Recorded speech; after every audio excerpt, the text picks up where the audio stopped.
gotta be a fan there. See, this is what happens when I'm waiting for Johnny Nelson. Because he chats so much. We keep him just chatting and socialising when he's supposed to be doing like conversations. I've asked him like 17 times and now he's just standing up there chatting to other people. I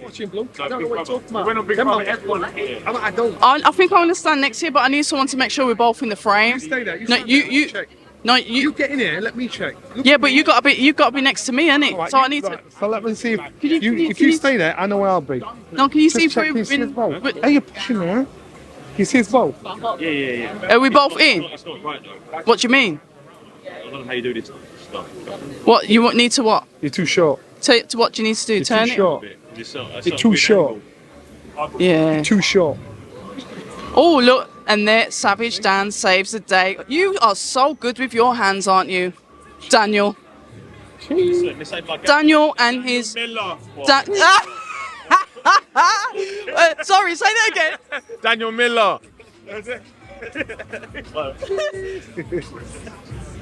Fun and games. Look, it's the last show of the year. We're not going to make this a boring one. Anyway, October Red Boxing. Sorry, I'm standing on your dusty shoes with the lovely Johnny Nelson. How are you? The last show of the year? You know, it's a shame. I might actually go and jump closer into to the me. sea with Spencer Oliver today, because we said we did it in the summer. I might do it again today. Do you have like that cold water? Do you do that cold water stuff? Because mate, you can't just jump in there off the I bat. can't believe you believe that for a second. I'm black. I don't do cold water. I'm not even playing that game. Spencer can do it. I said, you're mad. I'll watch. I don't even want him to even splash me. It's not happening. I'll watch him now. I'll film him. I've got to stay well enough away because I know that man will try and pick me up and throw me in the water. I'm not stupid. I know them. I know those tricks. To be fair, if I was there, I'd probably do the same to you. To be honest, I'd fling you in there quick. Stay away from me because that Adidas tracksuit will get wet. So I'm just saying, other brands available. Have you got a deal with Adidas or something? No. Where'd you find this stuff? On Adidas. On Adidas itself. Not like Sports Direct or JJ, whatever it's But called. the thing is, you're Adidas. fortunate because you're small, you're little, so you can get things like off the shelf. That's what happens. I'm little. Anything fits you. Anything fits you. I can't do that. I've got to have a special sizes, long arms, long legs. Could I ask what size are your feet? 13. Okay. But anyway, we're going to get back to boxing. It's always I don't know. I like to ask that question. I don't know why. It's cool. It's all right. So the last show of the year, how has it been? These last 12 months, actually. I'm going to say sum it up in 12 months. I think Boxer, when they first came onto the scene, were down for a lot of criticism. I said to Ben, you're going to get your head put down the toilet a few times. You're in the nuclear on the block. You've got to bring something fresh to the game. You've got to be prepared to take the rough with the smooth. An amazing show with Khan and Kel in Manchester. Bad. I've been to some big shows there. Wicked vibe, wicked atmosphere. And I turned around and thought, you boys, you're on the right path. With the backing of Sky, with the ideas, the things they want to do, and the one thing that's a massive change is they're willing to work with anybody. And I've seen that. I've seen all the promoters around, and they want to keep all the toys to themselves. But I've seen boxers be prepared to start, side by side with anybody, ringside at a fight. That's the change. That's what these old school promoters have got to be prepared to do. That old school mentality is gone now. And so if they keep doing that, and they keep building from strength to strength, slowly but surely there's going to be a big gap in the market, because certain fighters will disappear off the scene, certain fighters will emerge, and a lot of fighters are looking at boxing thinking, I want to go there, there's a space for me there. So I think keep doing what they're doing. When you said about like promoters like keeping all their toys to themselves, you've been around for a while in boxing. You obviously promoted and managed yourself at some point, and now you're obviously working with SkySports Boxing. You worked with obviously SkySports Matchroom. What is it? Why do people don't want to like interwork or with other brands? Individuals profit and So it's about money, you're saying? Of course. Come on, this is business. And it's show business, and that's the business side of it. We see the show, we enjoy the show, and we get all passionate about the show and want X, Y, Z. This is business. And so if you're a promoter and you've got a top-tier fighter, you want to make sure you take care of that top-tier fighter. You want all the competition, you want everything. So no matter what, you always have the champion under your stable. That's the business of the game. If, for instance, you've got Spence and Crawford, these guys are different camps. It's a shame that, but it's not like UFC where the best fights the best. It's different camps saying, I ain't giving you a breather, I'm not giving you a breather. That's where we shoot ourselves in the foot in boxing. I see boxers are happy to do that, happy to say, I'll do that. Let's get in and let's play. And you've got to take a chance. And then the people that benefit, apart from the promoters, the fans do as well. They get what they want. That's what I was about to say. I understand you wanting to have the best fighter. I get that. But wouldn't common sense say, I want my best fighter to fight their best fighter? Let's get the fights that the public want. Common sense. But then I can give you an example. You've got AJ Fury. Yeah. The whole world wants that fight. You've got two promoters that seem not to trust each other and have struggled to work together. But the chance of the fight happening, you've had 3 opportunities now for those fights to happen. They've not happened. Why? For one dot of an I or one cross of a T.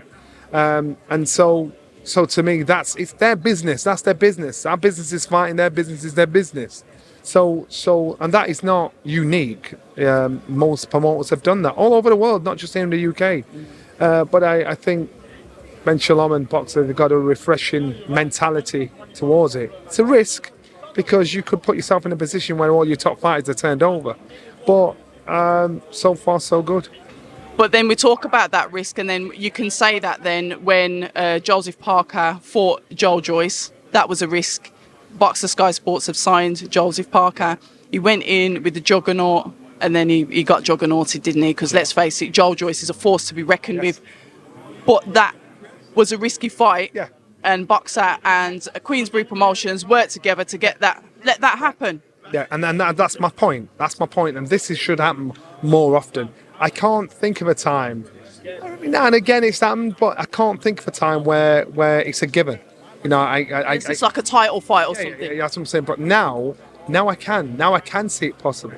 And it's a refreshing mentality, naive, but refreshing.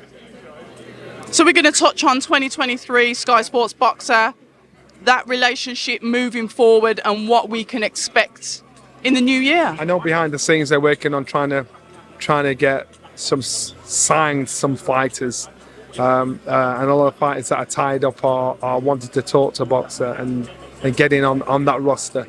And Boxer saying, look, the door's open, just sort out your business.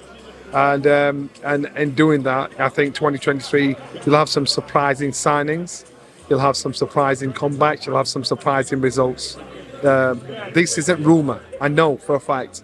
Fighters can't say anything yet because they're all tied up, but it means the promoters out there have got to look and check your own household and think, are things going how I want it to be or how my fighter wants it to be, because you're in fear of losing your fighters. Well, then we can touch on that, and we can go on what's a bit of a to-in and throw-in, which seems to be a bit of a legal battle. I think Eddie Hearney was interviewed by IFL. We've got the Lawrence Okoli stuff now. I just want. Right, this is me looking at it. Look, this is Ab speaking to you. You've got a fighter. Your fighter is still in contract. Albeit it's come to light that there was maybe a dispute over an additional fight that he wasn't aware of that was added to that contract. Yeah. But apparently it's all in writing. Now, a promoter that is interested in that fighter, when they approach that fighter, is that something that is a breach of contract? How would they know what contract that fighter is in? And the only example that I can use is a Lawrence Okoli fight, where apparently Eddie's mentioned that he was offered, to be the face of British boxing, for the cruiserweights for Sky Sport. All right then, allegedly, yeah? That contract, a mock contract, was sent to him. When it comes to breaches, how would Sky Sports Boxer know whether he's still in contract? Can they ask him? Just explain the ins and outs of it. So all I can say there is, if a fighter approaches a promoter and says, I've got no fights left. All right then. There is, that's it. And so then when a TV company will say, okay, if that's the case, Let's send you let's this. have a let's not- conversation. yeah. And that's it. It could be that simple. It could be something as simple as that. Right. Lawrence believes that he's a free agent to do that. He wasn't approached by them; they approached him. That's what, and that's how the situation goes on and goes forward. So you're only going to go on what you're told. Lawrence believes he hasn't got a fight. Matchroom believes he has. So it's a case of what's legally down in black and white. Legally, I've said it on every interview I've done. Sorry if you're repeating yourself. Yeah, I ain't watched any others. Good shot. But I haven't. Yeah, good girl. I like that. Like, Well then, anyway. yeah. So if I was Lawrence, Yeah. he's not boxing since February. He might not box again until February. That's a year out. Yeah. He might not box for another 6 months. That's 18 months out. He's still at a developing stage of his career where he's getting better and he's champion.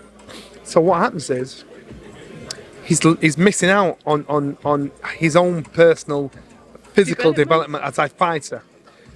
Matchroom, the business of Matchroom, it's a whole team. And so they'll throw legal letters out left, right, and centre. Now, not to them. They can get on with their business. And so Lawrence has got to think, right, you know what? I've got to lose a battle to win a war. Do this you one said that fight. before, Do yeah. this one fight. Done. That fight could have been done by now. Yeah. If he says to Matchroom, all right, let's do it. When is it?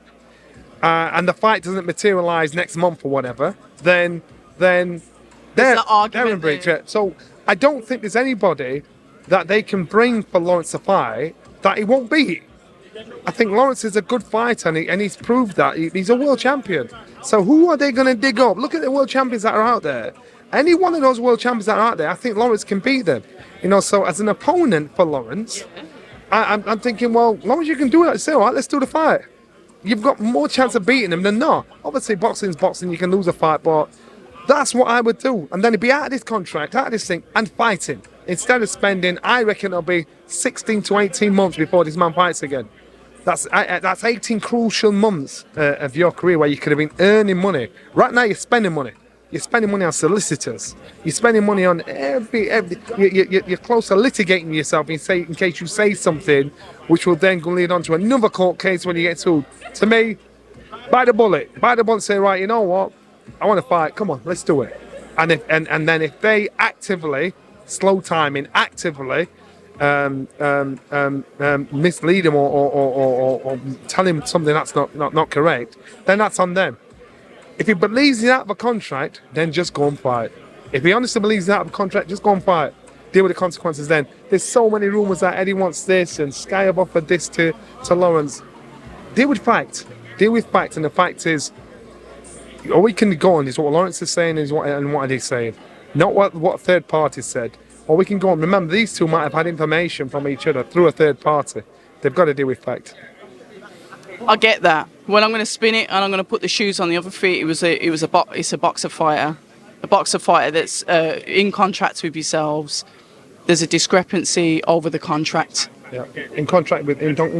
In contract with yourselves. I'm going to put the shoes on the other feet now. Okay. So you, this is the Matchroom story, but with boxer. Okay, you're turning around the What? Yeah.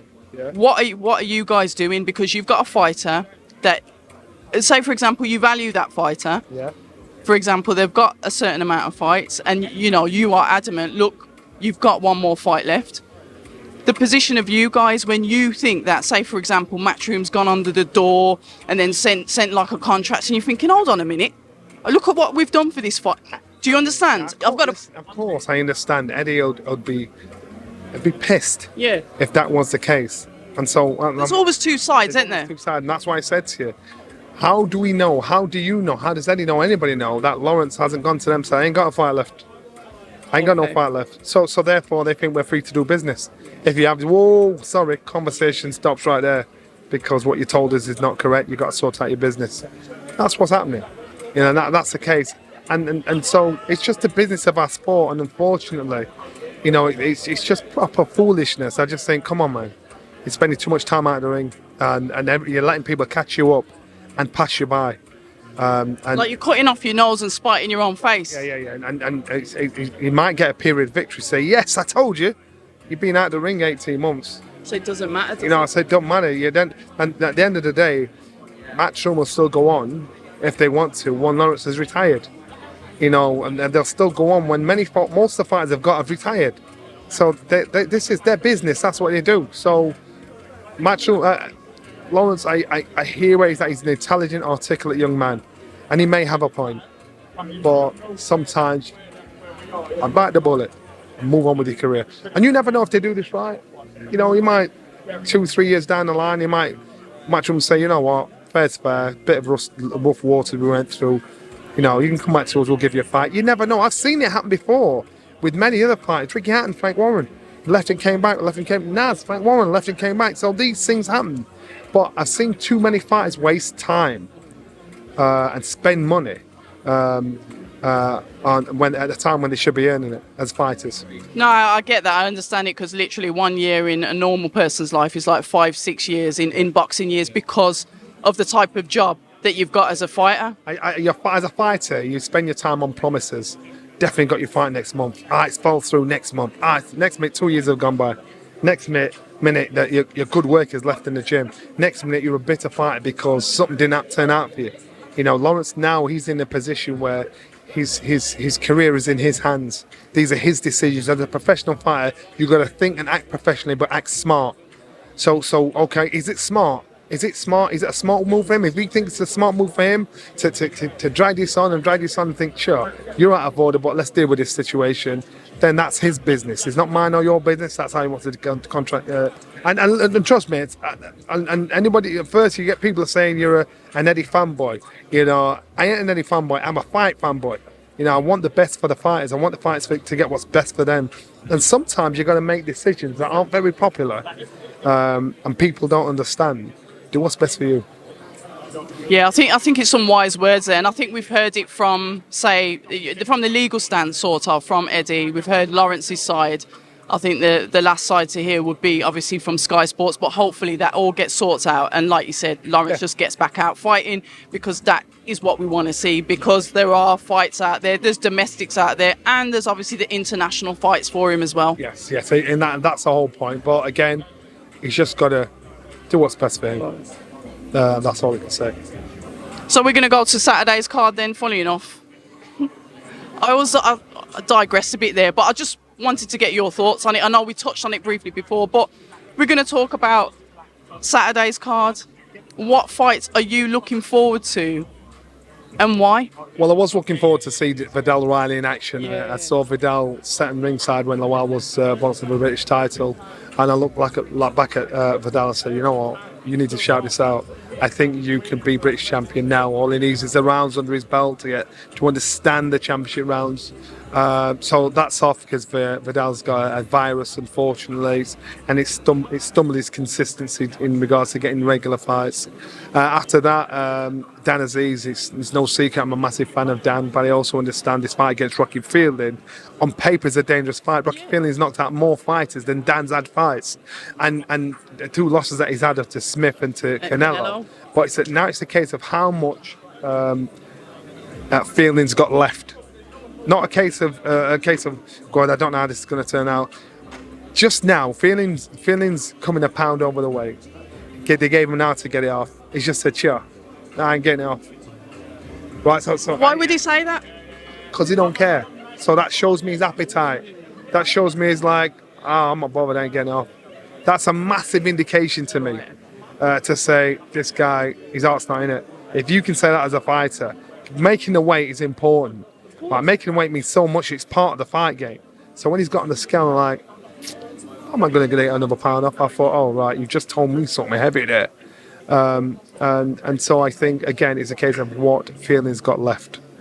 Aziz, to beat Fielding, has to keep him under pressure. He's more shot-worn than Aziz is. So therefore, he's got to make that whole body work. He's got to put that whole body under pressure. You give him space, give him gaps, he'll knock you out. So he's got to keep it on him, keep him under pressure. You know when you look at it then, because basically the belts now won't be on the line as such. Yeah. Rocky can't win the belt either way. but Dan can. Dan's got the British belt. He was the vacant Commonwealth, so Dan wins. He's Commonwealth champion as well. But then as a fighter, wouldn't you feel that's slightly anticlimactic because the challenge as such is not there? Yeah, Because, do you know what I mean? The challenge is there. No, I'm not saying that, but he can't win anyway, can he? For Rocky. Yeah. That's He what I'm saying. can't win, That's what but he I'm can't win the belt, saying. can he? Which tells me what his appetite is. Yeah. That statement alone tells me what the appetite is. So it tells me he answered the question that I've had all week. What's he got left? So I know mentally he's not got the same mental appetite he had five or 6 years ago. So that tells me so much more than he could ever tell me. Well, fair enough then. We can't overlook it because the fight is going to happen on Saturday anyway. But like I said, to me, it just seems a bit like anticlimax. Yeah. But Dan Aziz for 2023, what do we see happening with him? Dan Aziz, I think, Manchester boy, light heavyweight. Who? Trains with Pat Barrett. Oh my goodness, Oh, Lyndon Arthur. Arthur. Yeah. That fight. That for the Lonsdale belt, because remember, so Dan's Yep. won the British title, defended it twice. This will be second defence for the Lonsdale belt. Lyndon Arthur, good fight. He's the forgotten man. Everybody's forgotten what Lyndon Arthur's done, where he stands, what he's done, what he's achieved, and so that to me is a good fight. That's a fight that can be made, and that's a fight. It's intriguing. So that's what I'd suggest. I'd say go there, go down that line. Yeah, an easier fight to make as well because obviously Boxer and Wasserman have worked together before, so that's quite an easy fight to get over the line and a really good suggestion. So you said you've got a couple of signings and shock signings. I'm not telling you. Don't ask me. What and about weight categories? No, I say nothing. I'm not saying nothing. I can't hold a secret. My kids say we can't tell anything, Dad. So look what I'm doing. Holding secrets, boy. Anyway, we're going to end it there. But what I want to do is I want to pass you the mic Yeah. because 2022 has been fabulous for me. Yeah. I've been opened with welcome arms Yeah. into the Got Boxer massive fight. sponsorship deal with Adidas. Well, I'd like a sponsorship deal, but I Got a haven't. massive sponsorship deal with So Adidas. I'm going to give you the mic. Pure Adidas she's got. What am I saying? Whatever you want about what you think of me. Yeah. Honestly, I don't care what it is, and why somebody should sponsor October Red Boxing here. So all over to you. Okay, this is Johnny Nelson. This is my bid for October Red Boxing. Now listen, this young woman has come into the fight game. She doesn't talk to anybody. She doesn't mix with anybody. She's just pure business, professionally. Gets on with the job. No messing about. Comes here. Adidas sponsored up, man. Oh, she's not sponsored. She needs a sponsor. I've never seen someone's work ethic so good. I've never seen someone's professionalism so good. I've never seen how she blanks all Raza and everybody else and gets on with them. She don't copy nobody. She gets on with the business. She speaks fact, not fiction, and gets the waves done. This woman, you want to jump on it quick. You want to get there. You sponsor October Red Boxing because she knows what she's doing. Massive respect from me, the Sky crew, and everybody else in boxing. Hi, and thank you for watching October Red Boxing. Like, subscribe, and tap the bell for notifications. You can also find us on Instagram at October Red Boxing and on Twitter, October Red UK. And remember, at October Red, we stay ready.